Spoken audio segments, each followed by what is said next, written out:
प्रणाम। आज हम जो विषय लेकर उपस्थित हुए हैं वो है कि प्राचीन भारतीयों की इतिहास की समझ या अवधारणा क्या थी। इतिहास के विषय में बारे में हम लोग प्राचीन भारतीय क्या समझते थे। प्रायः आज हम ये कहते हुए सुनते हैं, यूरोपियन लोग कहते हैं कि हम भारतीयों को इतिहास लिखने नहीं आता। हम जब अपनी प्राचीन घटनाओं का जिक्र करते हैं, पुरानी बातें लिखते हैं, बताते हैं, तो कहते हैं कि बहुत पहले की बात है। केवल इतना ही बताते हैं, बहुत पहले की बात। उदाहरण के लिए जैसे हम बताते हैं कि बहुत पहले की बात है, शुंभ निशुंभ नाम के दो राक्षस हुए। फिर उनकी कहानी कहने लगते हैं, उन्होंने ये किया, वो किया, ऐसे मारे गए, इत्यादि इत्यादि। हम ये नहीं बता पाते उनके पूछने पर कि वे ईसा से कितने साल पहले हुए, किस जगह पे रहते थे। इस प्रकार हम अपने घटनाओं को कालानुक्रम से व्यवस्थित उनके समक्ष नहीं रख पाते। ये यूरोपियन इतिहासकारों का भारतीय इतिहास लेखन के प्रति राय है। उनका कहना है कि भारत में केवल राजतरंगिणी करके एक ऐसा इतिहास ग्रंथ लिखा गया, वो भी उसका जो पूर्व का हिस्सा है वो कपोल कल्पित है, बाद का हिस्सा कुछ आधुनिक सेंस के इतिहास ग्रंथ जैसा लगता है। तो आधुनिक सेंस में जो इतिहास की पुस्तकें हैं वे क्यों इतिहास मानी जाती हैं? केवल इसलिए कि प्रथम तो आजकल जो इतिहास माना जाता है वह राजवंशों का कालानुक्रम में वर्णन होता है। राजनीतिक घटनाओं के उठापटक, कब क्या हुआ, इस तरह से कालानुक्रम में वर्णन होता है। और देश विशेष के इतिहास लिखे जाते हैं, जैसे भारत का इतिहास, चाइना का इतिहास, यूरोप का इतिहास, इस तरह से लिखे जाते हैं। और प्राय केंद्र में राजनीतिक घटनाओं को ही, राजवंशों के उठापटक को ही रखा जाता है। आजकल इस विचारधारा का थोड़ा और विस्तारीकरण हुआ है, जिसमें जनाकांक्षाओं के परिवर्तन को भी स्थान दिया गया है, यानी विषय वस्तु थोड़ा बढ़ाई गई है इतिहास की। और इतिहास लेखन का की कला का जो मुख्य चीज है वो है देश और काल को ठीक ठीक बताना कि कब क्या घटना हुई थी। आजकल इतिहास लेखन में एक और भी नई चीज जुड़ी है, वो ये जुड़ी है कि विश्व के विभिन्न कोनों में, विभिन्न देशों में, विभिन्न समयों में जो इतिहास की घटनाएं घटित हुई हैं वे विशृंखल नहीं है, बल्कि उनमें आपस में तारतम्य है और एक सूत्र में गुथी हुई हैं। इस तरह से एक जर्मन दार्शनिक हेगल हुए, जिन्होंने इतिहास का भी फिलॉसफी लिखा कि इतिहास की घटनाएं जो हैं वे विश्व मनस की व्यवस्थित अभिव्यक्ति हैं। तो इस तरह से कुछ खोजें वहाँ भी अच्छी हो रही हैं, जो देखने से लगता है कि वो भारतीय विचारधारा जैसे हैं, जिसको अभी हम बताएंगे कि इतिहास के बारे में भारतीयों का क्या मानना रहा है। हम सचमुच अपने अतीत की घटनाओं का जिक्र करते हुए देश और काल इंगित संकेतित करते हैं कि नहीं करते, इस विषय पर हम विचार करेंगे आज। तो इसे ठीक से समझ पाने के लिए हमने देश और काल के विषय में कुछ चर्चा इसके पूर्व के व्याख्यान में की थी कि देश और काल की अवधारणा क्या है भारतीयों की। कितना अनंत तक फैला हुआ देश और अनंत से लेकर, अनादि से लेकर अनंत तक जाने वाला काल, जो एक लीनियर नहीं बल्कि चक्रीय व्यवस्था है देश और काल की, और सापेक्ष व्यवस्था है, इसका जिक्र हमने पिछले व्याख्यानों में किया था कि देश और काल में संबंध क्या है और देश काल की हमारी भारतीय अवधारणा क्या है, जिसमें हमने बताया था कि देश और काल ये चक्रीय हैं और सापेक्ष भी हैं। चक्रीय और सापेक्ष संकल्पना है, यानी ऐसा नहीं है कि काल किसी अ बिंदु से शुरू होकर के चला है और ब बिंदु तक की तरफ अग्रसर है, ऐसा नहीं है, बल्कि वो चक्र की तरफ है, चक्र की तरह है। ऐसे देश यानी स्थान भी है, ये ब्रह्मांड, इसके बाहर ब्रह्मांड, उसके बाहर भी ब्रह्मांड और अनंत अनंत कोटि ब्रह्मांड। बड़ी मजे की बात यह है कि हम इन ब्रह्मांडों को आपस में परिपूर्ण मानते हैं। वस्तुतः देश का जो विस्तार, उसमें ब्रह्मांडों की जो संस्थिति है वह वृत्त के अंदर वृत्त जैसे है, सर्किल सर्किल ऑफ सर्किल्स, समूचा विश्व ब्रह्मांड एक बड़ा सर्किल, उसके अंदर के ब्रह्मांड छोटे छोटे सर्किल, उसके अंदर की व्यष्टियां, सिस्टम जो है सोलर सिस्टम इत्यादि, जैसे अपने अपने सूर्यों के सिस्टम है, वो छोटे छोटे वृत्त हैं। यहाँ तक कि मेरा जो पिंड है वह भी अपने में आत्मपूर्ण एक पिंड यानी ब्रह्मांड जैसे ही है। और माना गया कि जत पिंडे तद ब्रह्मांडे, यानी जत ब्रह्मांडे तद पिंडे, मेरे अंदर भी वही घटना घट रही है जो विश्व ब्रह्मांड में घट रही है। यहाँ तक कि मेरे अंदर जो एक परमाणु है, एक कोशिका है, उसके अंदर में जो परमाणु के अंदर न्यूट्रॉन, इलेक्ट्रॉन और ये सब व्यवस्थित हैं, वहां भी वही घटना घट रही है जो विश्व ब्रह्मांड में बड़े स्तर पे घट रही है, वो छोटे स्तर पर भी वही है। इसीलिए हमने अपने परम सत्ता को कहा कि अणुरणीयान महतो महियान, वो अणु से अणु, महान से महान है। और इसके अलावा सबको आत्मपूर्ण माना गया है। यहाँ हर पिंड, हर ब्रह्मांड आत्मपूर्ण है, उसे बाहर से एनर्जी नहीं लेनी है। इसीलिए कहा कि पूर्णात् पूर्णमुदच्यते पूर्णस्य पूर्णमादाय पूर्णमेवावशिष्यते, यानी वो अनंत की कहानी है, ये अनादि से अनंत तक की, और इसका विस्तार अनादि है, अनंत है, कहाँ तक फैला है, अपरंपार है। ये हमने देश की और काल की अवधारणा बनाई है भारतीयों ने। तो इतने विस्तृत व्यापक देश और काल में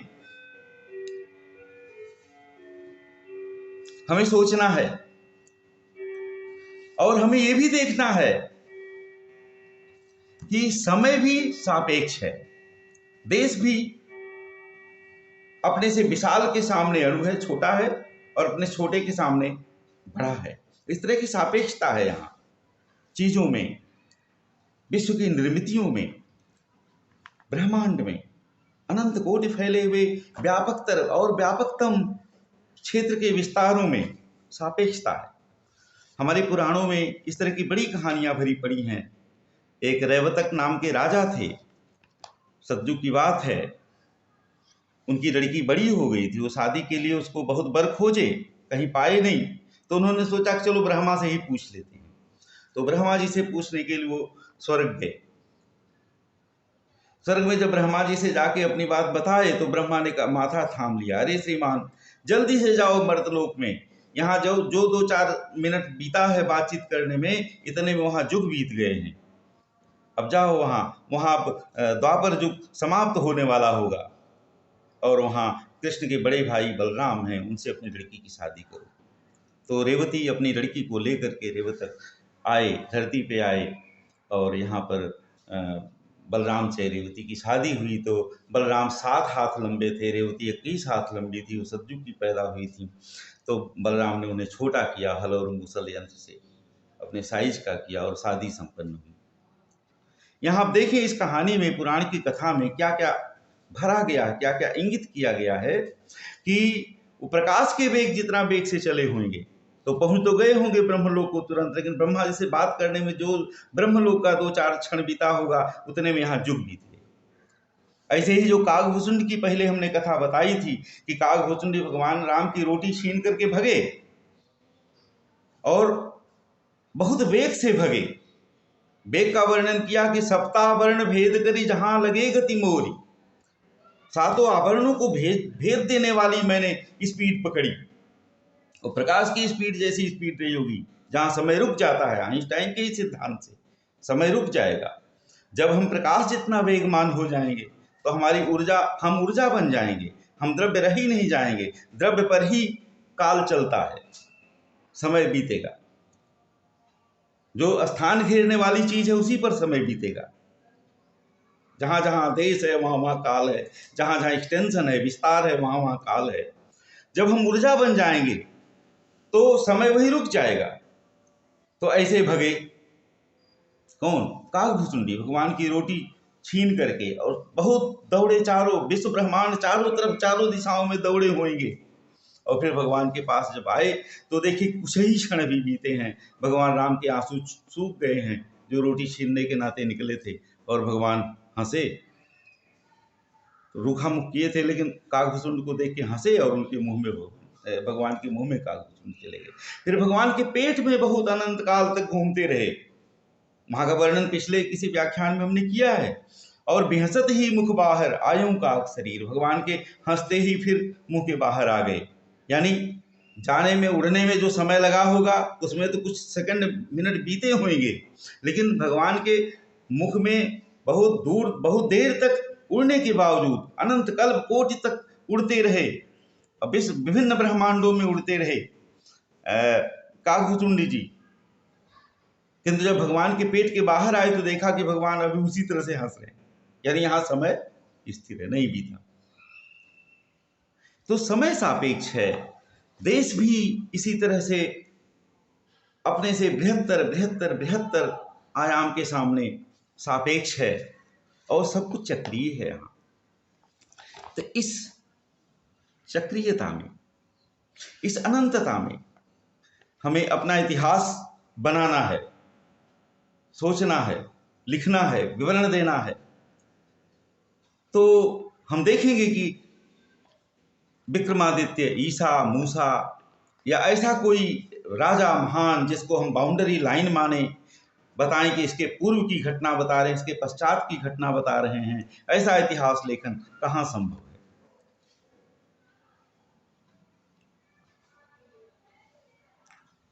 उस परम सत्ता का ये जो फैलाव है, जब से ये है तब से जो ये अनंतता चली आ रही है, जस्मिनिदं जतश्चेदं जेनेदं जइदं स्वयं, जिसमें ये विश्व ब्रह्मांड फैला, जिसमें चल रहा है और जिसमें ही कभी लीन हो जाएगा, और इसका पैदा होना, चलना, लीन होना, ये सृष्टि की अनवरत प्रक्रिया चल रही है, सृष्टि और प्रलय की। ऐसे में हमें काल का अनुसंधान करना है, देश का ठिकाना बताना है कि घटना कब हुई थी, कहाँ हुई थी। समझिए जरा, हम अपना इतिहास लेखन कैसे संभव बनाएंगे। तो उस पूर्ण और अनंत की समग्र सृष्टि में जो स्वयं पूर्ण और अनंत है, और ये जब से है तब से इसकी घटनाओं का अंकन करना होगा, तभी तो इतिहास होगा। तब से इतिहास बनेगा जब से ये सृजन शुरू हुआ है, और तब से लेकर अब तक जहां तक ये सृष्टि फैली हुई है, उन सभी का जो कुछ अब तक हो चुका है और होता जा रहा है, उन सब का यथावत इतिवृत्त लिखना ही, उनका लेखा जोखा देना ही तो इतिहास है। इस सृष्टि के पहले भी जो कुछ हुआ है, सर्ग प्रतिसर्ग, वंश मनंतर और विविध वंशानुचरितों की घटनाएं, इनका पूर्ण रूप से संपूर्ण प्राचीन परंपरा का संकलन ही तो इतिहास होगा ना। ऐसा इतिहास किसी देश या राष्ट्र या राज्य का इतिहास नहीं बनेगा, अपितु सारी सृष्टि का इतिहास होगा। ऐसे इतिहास के सुदीर्घ काल में असंख्य राष्ट्रों का जन्म हुआ, यौवन आया, प्रौढ़ता आई, ह्रास हुआ, नाश होता जा रहा है, नाश हुआ है, हो रहा है। सैकड़ों बार जल के स्थान पर स्थल हुए, स्थल के स्थान पर जल हुए, बस्ती की जगह जंगल और जंगल के स्थान पर बस्तियां हुई। कितने परिवर्तन, सामयिक सृष्टियां और प्रलय होते रहे हैं। देश के देश, बड़े बड़े भूभाग जल में चले गए, समुद्र सूख कर महाद्वीप ही नहीं हो गए, तेथीस सागर हिमालय बन गया, एवरेस्ट बन गया। इतने दीर्घ काल में, इतने विस्तृत देश में, इस सृष्टि के भीतर कितने प्रकार के प्राणी, कितनी तरह की वस्तुएं और घटनाएं हुई, नष्ट हुई, उनका लेखा जोखा रखना भी संक्षिप्त वर्णन ही होगा। ऐसा संक्षिप्त वर्णन तथाकथित इतिहास होगा। चलो पूरे सृष्टि की कहानी छोड़ते हैं। अगर हम किसी देश का ही इतिहास लें, जैसे मान लीजिए भारत के इतिहास को ही ले लें, तो भारत के इतिहास की परंपरा भी सभी धर्मों, सभी संस्कृतियों की परंपराओं जैसे सृष्टि की कथा से ही आरंभ हुई। और जैसे सभी प्राचीन राष्ट्रों, धर्मों और संस्कृतियों को अपनी प्राचीन परंपरा और तत्परिचायक पुराने इतिहासों पर गर्व है, वैसे ही या उससे भी अधिक हम भारतीयों को अपने पुराने इतिहास के साहित्य पर गर्व है। विचारों की ऊंचाई और जीवन जगत की समस्याओं के गहन अध्ययन की प्रवृत्ति को देखते हुए तथा आज भी प्राचीन जीवित परंपरा होने के नाते जिसका औचित्य स्वयं प्रमाणित होता है, हमारी भारतीय परंपरा का औचित्य स्वयं प्रमाणित है। विडंबना ये है कि नए राष्ट्रों को जिनकी प्राचीन परंपरा नष्ट हो चुकी है या बहुत पुरानी नहीं है, अपने कल के इतिहास का उनको हमारी परंपरा, प्राचीन परंपरा से भी अपने कल के इतिहास का उनको ज्यादा अभिमान है। वे अपने इतिहास को सच्चा और हमारे पुराने इतिहासों को गल्प इसलिए तिरस्करणीय मानते हैं। वे जैसा कि अभी हमने जिक्र किया कि वे कहते हैं कि जब हम अपना प्राचीन वर्णन बताते हैं, कोई प्राचीन आख्यान, प्राचीन कथा बताते हैं, तो उसको वो लोग गल्प कहते हैं और कहते हैं कि ये लोग तो कहानी जैसे बताते हैं कि बहुत पहले की बात है। शुंभ निशुंभ नाम के राक्षस हुए, शुंभ निशुंभ का भी जिक्र हमने किया था। अरे भाई, हम तो उस जाति के हैं जो अपने दैनंदिन कार्यों में भी ब्रह्मा से शुरू करते हैं कि ब्रह्मा का दिन, ब्रह्मा से शुरू करके और आज तक की सारी सीमा रेखा समय की खींचते हैं, बताते हैं कि आज कौन समय है और हम इतने बड़े विश्व ब्रह्मांड में कहाँ पे बैठे हुए हैं और अपना दैनंदिन कृत्य करने जा रहे हैं। हम उदाहरण के लिए बताते हैं कि जब हम कोई अपना हिंदू आदमी जब संध्या उपासना करता है या कोई नित्य नैमित्तिक कार्य करता है, पूजा पाठ का, कथा पूजा सुनता है, तब वो संकल्प पढ़ता है, हाथ में जल लेकर के संकल्प करता है। जरा उसके संकल्प पर आपको ध्यान देना पड़ेगा कि संकल्प में हम कहते क्या हैं। संकल्प में हम कहते हैं विष्णु पुराण पुरुषस्य महाविष्णुराज्ञा प्रवर्तमानस्यद्य ब्रह्मणोनि द्वितीय परार्धे। पुराण पुरुष भगवान के महाविष्णु के इच्छा से, उनकी आज्ञा से प्रवर्तित ब्रह्मा के द्वितीय परार्ध में, उम्र के उत्तरार्ध काल में, यानी वही 51वें वर्ष के आरंभ में, जिस दिन का नाम आज श्वेत वराह कल्प है, जो ब्रह्मा का दिन है उसको हम कल्प कहते हैं, उसका नाम है श्वेत वराह कल्प। तो ब्रह्मणोनि द्वितीय परार्धे श्वेत वराह कल्पे वैवस्वत मनवंतरे, फिर हम कहते हैं उसमें वैवस्वत मनवंतर लगा हुआ है। अष्टाविंशतिवें युगे, और जो 1000 चतुर्युग का जो चक्र चलता है उसमें 28वां महायुग चल रहा है। उस 28वें महायुग के कलयुग में, कलयुग के प्रथम चरण में, जम्बूद्वीप में, आर्यावर्त में, ब्रह्मावर्ते देशे, पूर्ण क्षेत्रे भारतवर्षे भरतखंडे, गंगा के इस तट पर, फला नदी के उस तट पर, भागीरथ्या पश्चिमे भागे या पूर्वे भागे, उत्तरे भागे, दक्षिणे भागे अपनी स्थिति बताते हैं। इसके बाद देश काल के बाद अक्षांश देशांतर अपना निर्मित करते हैं उस पुरानी अपनी परिपाटी के अनुरूप। इसके बाद बताते हैं कि जैसे मान लीजिए हम बनारस में इस समय तो बताते हैं कि आनंद कानने काश्याम अविमुक्त क्षेत्रे, आनंद कानन काशी में, भागीरथ्या पश्चिमे तीरे, वर्णायास उत्तरे तीरे, ऐसे सब अपनी स्थिति बता देते हैं जहां इस समय बैठे हुए हैं।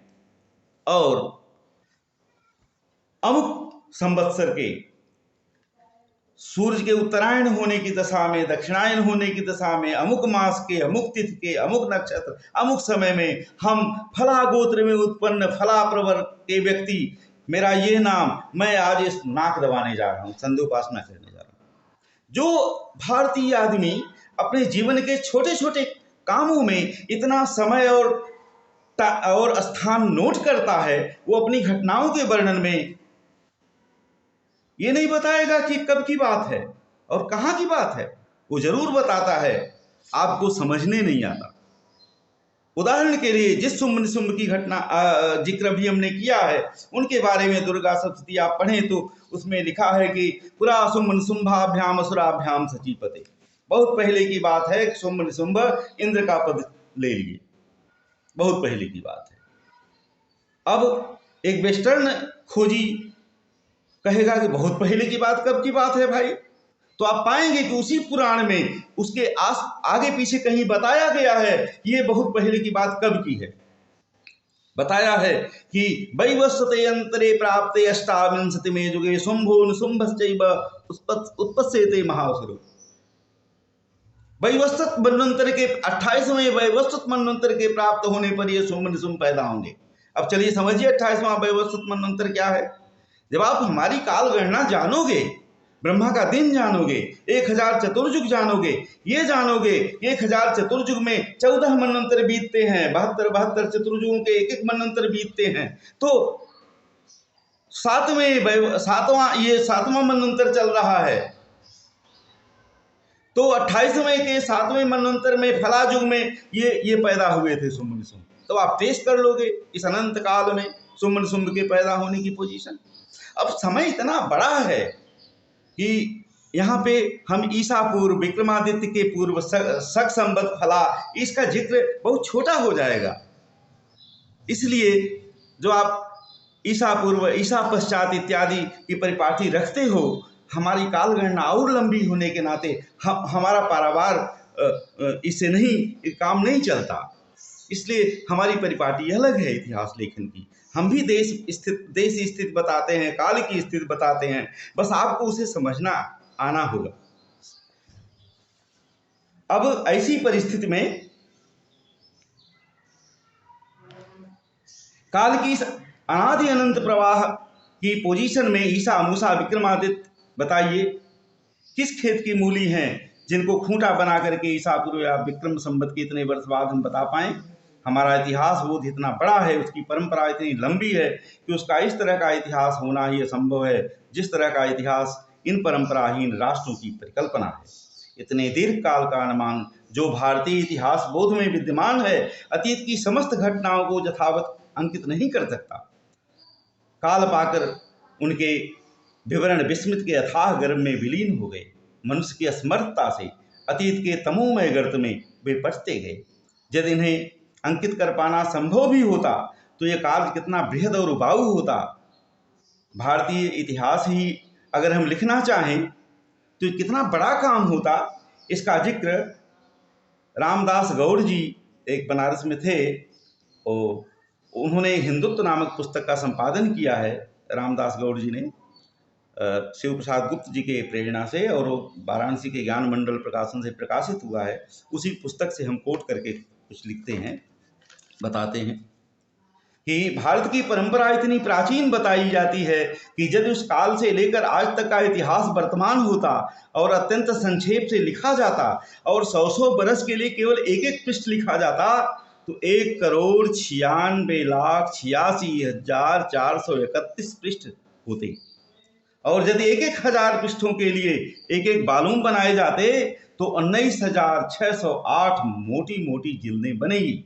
और ये भारत का सृष्टि से लेकर के जो यह सृष्टि हुई है, ब्रह्मा के 51वें वर्ष के पहले दिन की ये जो सृष्टि चल रही है, इसमें कुल 19,608 मोटी मोटी किताबें बनती जो इस सृष्टि का, भारत का संक्षिप्त इतिहास होता।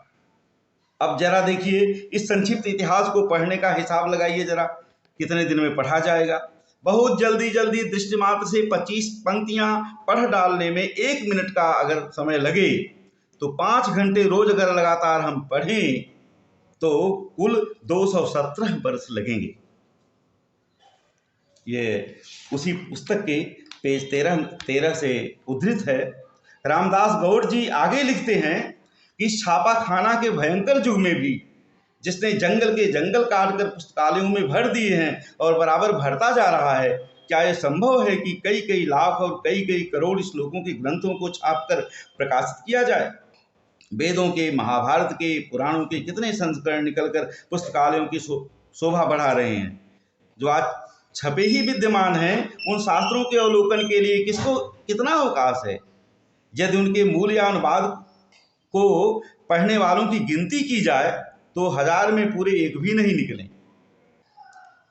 तो भारत में अतीत के अंकन को लेकर के इतना विशाल कार्य सोचा गया।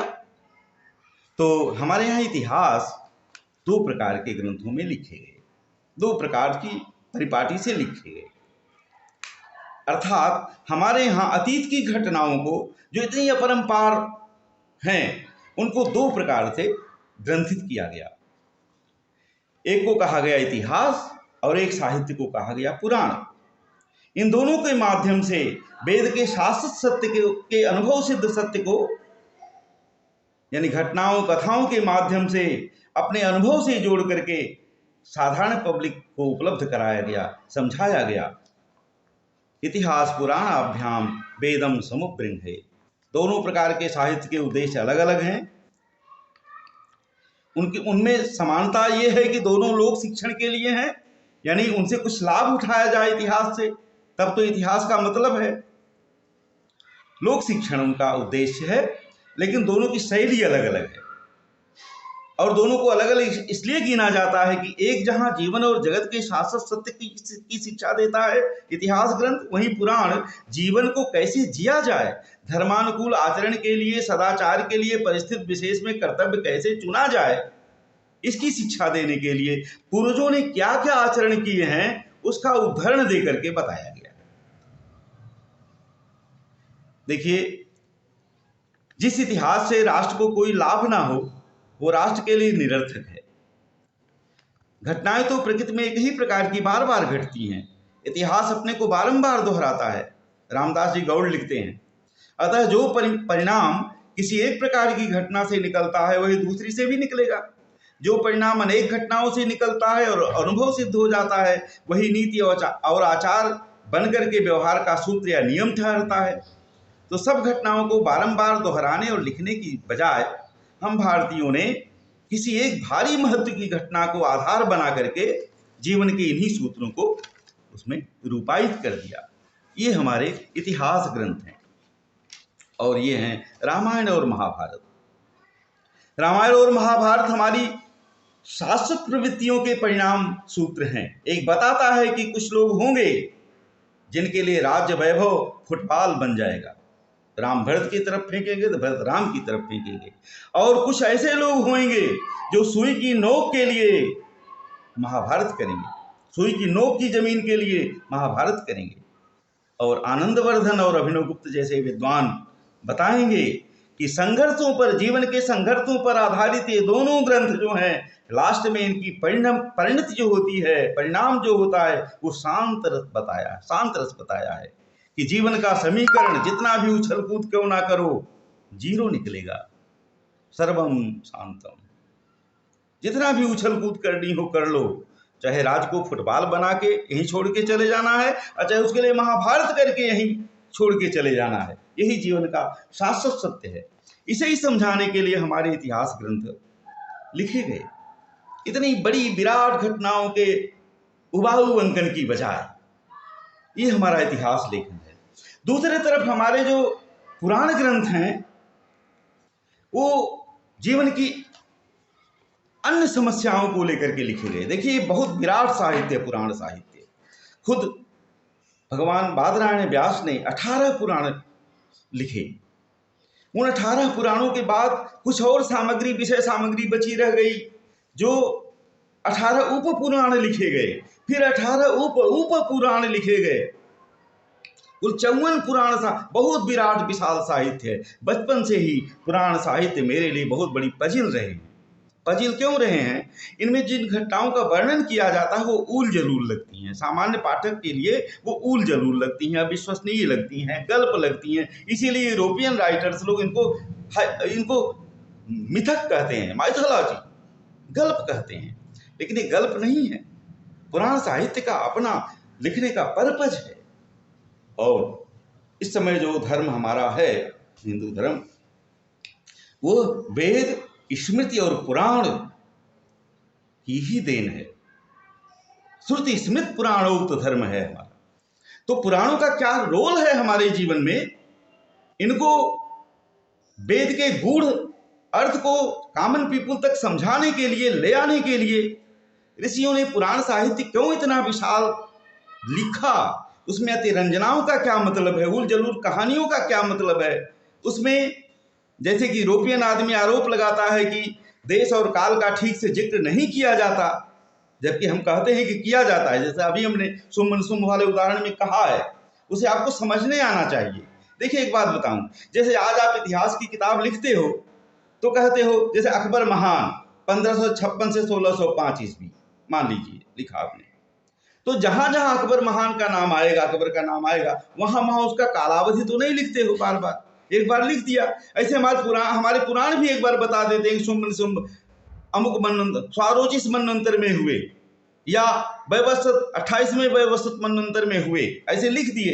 बार बार नहीं लिखेंगे तो बार बार पूरा करके काम चला लेंगे, पूरा मैंने पहले की, बहुत पहले की बात है, ऐसे कह देंगे। तो उनके लिखने की अपनी स्टाइल है, उस स्टाइल को समझना पड़ेगा।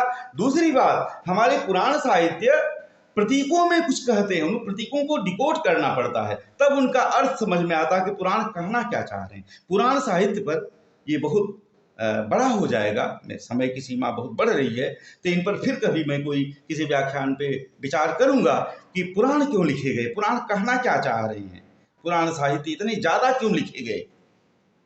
रामायण महाभारत इतिहास ग्रंथ तो 2 ही लिखे गए, पुराण साहित्य इतना लंबा चौड़ा, इतना विशाल बाद तक क्यों लिखा गया, इसका क्या मकसद है, इस पर फिर कभी।